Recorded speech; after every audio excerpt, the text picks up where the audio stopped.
আমরা কোথাও ট্রিপে বেরোবো আর ঝামেলা হবে না, এটা তো হতেই পারে না।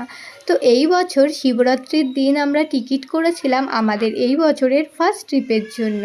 জানুয়ারি মাস থেকে টিকিট খুঁজতে খুঁজতে সেই টিকিট আমরা পাই মার্চ মাসে গিয়ে। তাও টিকিট কাটা হয় ট্রিপে বেরোনোর 20 দিন আগে। তো যাই হোক, টিকিট তো কাটা হয়ে গেল, অবশেষে আমাদের ট্রিপটা সাকসেসফুল হবে। আরে দাঁড়াও দাঁড়াও, এখনই সাকসেসফুল বলা যাচ্ছে না, কারণ এরপর যা যা হয়েছিল সেগুলো আরও বেশি ঝামেলার। তো টিকিট তো আমরা কেটে নিই, আর টিকিট কেটে একটা আমরা রাখি আর এক কপি সুস্মিতাদের দিয়ে দিই। আর হ্যাঁ, এটা ছিল ওর আর ওর বরের কিন্তু হানিমুন ট্রিপ, আর আমরা যাচ্ছিলাম ওদেরকে পাহারা দিতে, না না ঘুরতে। যাই হোক, টিকিট কাটার 2-3 দিন তো বেশ ভালোই গেল, আর আমরা ট্রিপের শপিংও শুরু করে দিয়েছিলাম। কিন্তু তারপরেই সুস্মিতা আর জগনের মধ্যে লেগে গেল তুমুল অশান্তি। ওরা তো ফোন করে বলেই বসলো টিকিট ক্যান্সেল করে দিতে। তো তারপর কি হলো জানতে গেলে অবশ্যই চ্যানেলটা সাবস্ক্রাইব করতে হবে।